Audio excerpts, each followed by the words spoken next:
Parte 1. Quando Gregor Samsa acordou uma manhã de sonhos inquietos, ele se viu em uma cama transformado em um verme monstruoso. Ele deitou-se sobre suas costas duras como uma armadura e viu, quando levantou um pouco a cabeça, sua barriga inchada e marrom, dividida por reforços em forma de arco, na altura dos quais o cobertor, pronto para deslizar completamente para baixo, dificilmente poderia ser mantido. Suas muitas pernas, lamentavelmente finas em comparação com sua outra circunferência, tremeluziam sem deixar os olhos. O que aconteceu comigo? Pensou ele. Não era um sonho. Seu quarto, um verdadeiro quarto humano, estava um pouco pequeno demais. Estava localizado silenciosamente entre as 4 paredes conhecidas, acima da mesa sobre a qual uma coleção de amostras de pano desembalados estava espalhada. Sansa era um viajante, pendurado o quadro que ele havia recortado recentemente de uma revista ilustrada e colocado em uma moldura bem dourada. Ele retratava uma senhora, usando um chapéu de pele e um colete de pele, sentada de pé e segurando um pesado muff de pele no qual todo seu antebraço havia desaparecido. O olhar de Gregor então se virou para a janela, e o tempo chuvoso. Gotas de chuva podiam ser ouvidas batendo no painel da janela. O deixou bastante melancólico. Que tal eu dormir um pouco mais e esquecer todas as tolices? Pensou ele. Mas isso era completamente impraticável, pois ele estava acostumado a dormir do seu lado direito. Mas, em seu estado atual, ele não conseguia fazer isso. Com qualquer força que ele se jogasse em seu lado direito, ele continuava balançando de volta para a posição supina. Ele deve ter tentado 100 vezes. Fechou os olhos para que não tivesse que ver suas pernas nervosas e só se soltou quando começou a sentir uma dor leve e enfadonha em seu lado, que nunca havia sentido antes. Oh, Deus! Pensou ele, que trabalho extenuante eu escolhi. Dia fora, dia dentro, em viagem. A excitação empresarial é muito maior do que nos negócios reais em casa. E além disso, tenho este flagelo de viajar, as preocupações com as conexões de trem, a alimentação irregular e ruim, um tráfego humano sempre em mudança, nunca duradouro, nunca cordial. O diabo leva tudo. Ele sentiu uma leve coceira na parte superior do estômago. Das costas, ele se aproximou lentamente do estrado para poder levantar melhor a cabeça. Encontrou o comichão, que estava coberta com muitos pequenos pontos brancos que ele não podia julgar, e quis tocar a mancha com uma perna, mas imediatamente a puxou para trás, pois arrepios frios sopraram ao redor quando ele a tocou. Ele deslizou de volta para sua posição anterior. Levanta cedo pela manhã, pensou ele. Faz você se sentir estúpido. O homem deve ter seu sono. Outros viajantes vivem como mulheres de harém. Por exemplo, quando volto à pousada no decorrer da manhã, para assinar os pedidos que recebi, estes senhores não se sentam até o café da manhã. Eu deveria tentar isso com o meu chefe. Eu sairia voando no local. A propósito, quem sabe se isso não seria muito bom para mim. Se eu não me contivesse, por causa de meus pais, eu teria me demitido há muito tempo. Eu teria pisado na frente do chefe e lhe dito minha opinião do fundo do meu coração. Ele teria que ter caído da mesa.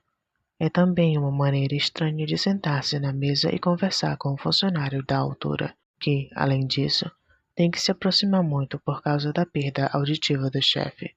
Bem, a esperança não foi completamente abandonada, uma vez que eu tenha coletado o dinheiro para pagar a dívida dos pais para com ele. Deve levar mais 5 ou 6 anos. Eu definitivamente o farei. Em seguida, será feito o grande corte. Mas por enquanto, tenho que me levantar porque meu trem parte às 5. E ele olhou para o relógio despertador, que estava tocando na caixa. Pai Celestial, pensou ele. Eram 6:30, e as mãos avançaram calmamente. Era até meio passado. Aproximava-se de 3/4 de minuto. O despertador não deveria ter tocado. Da cama, podia-se ver que estava ajustado corretamente para as 4 horas. Certamente tinha um degrau. Sim, mas será que foi possível dormir silenciosamente através deste móvel que vibrava? Bem, ele não tinha dormido bem, mas provavelmente o mais saudável. Mas o que ele devia fazer agora? O próximo trem sai às 7 horas. Para pegá-lo, ele teria que se apressar sem fazer bobagens, e a bagagem ainda não estava pronta. E ele mesmo não se sentia muito fresco e ágil, e mesmo que ele tivesse se aproximado do trem, a trovoada do chefe não poderia ser evitada, pois o vendedor estava esperando no trem das 5 horas, e há muito tempo havia relatado que ele havia perdido o trem. Era uma criação do chefe, sem espinha dorsal nem cérebro. Então, e se ele ligasse a dizer que está doente? Mas isso era extremamente embaraçoso e suspeito, pois Gregor não tinha estado doente, nem mesmo durante seus 5 anos de serviço. Certamente, o chefe viria com o médico do seguro-saúde, reprovaria os pais pelo filho preguiçoso e cortaria todas as objeções, referindo-se ao médico do seguro-saúde, para quem só há pessoas muito saudáveis, mas com pouca disposição para o trabalho. E a propósito, será que ele estaria tão completamente errado neste caso? Gregor realmente se sentiu bastante bem, além de uma sonolência realmente supérflua, após o longo sono, e até mesmo teve uma fome particularmente forte. Quando ele pensou em tudo isso com a maior pressa, sem poder decidir deixar a cama, o despertador tinha acabado de bater 15 minutos para as 7.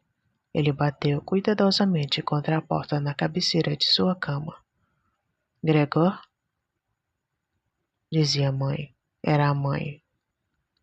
São 15 para as 7. Você não vai embora? A voz suave. Gregor ficou assustado quando ouviu a sua voz de resposta, que era inconfundivelmente sua voz interior, mas que estava misturada com um apito insuprimível e doloroso, como se viesse de baixo, que só deixava as palavras em sua clareza no primeiro momento, apenas para destruí-las no rescaldo, de tal forma que não se sabia se tinha ouvido corretamente. Gregor quis responder em detalhes e explicar tudo, mas nestas circunstâncias, ele se limitou a dizer: sim, sim, obrigado, mãe. Eu vou me levantar. Como resultado da porta de madeira, a mudança na voz de Gregor lá fora provavelmente não foi perceptível, porque a mãe se acalmou com esta explicação e se acalmou. Mas, através da pequena conversa, os outros membros da família se deram conta de que Gregor ainda estava em casa contra todas as expectativas, e já o pai batia em uma das portas laterais, de forma fraca, mas já com um punho. Gregor, Gregor, gritou ele. O que é isso? E depois de um pouco de tempo, ele admoestou novamente com uma voz mais profunda. Gregor, Gregor. Mas na outra porta lateral, a irmã reclamou suavemente. Gregor, você não está bem. Você precisa de alguma coisa? Para ambos os lados, Gregor respondeu. Já estou pronto. E tentou tirar qualquer coisa perceptível de sua voz pela pronúncia mais cuidadosa e pela inserção de longas pausas entre as palavras individuais. O pai também voltou para seu café da manhã, mas a irmã sussurrou. Gregor, abre, eu te imploro. Mas Gregor nem pensou em abrir, mas elogiou a prudência que adotou em suas viagens para trancar todas as portas em casa durante a noite.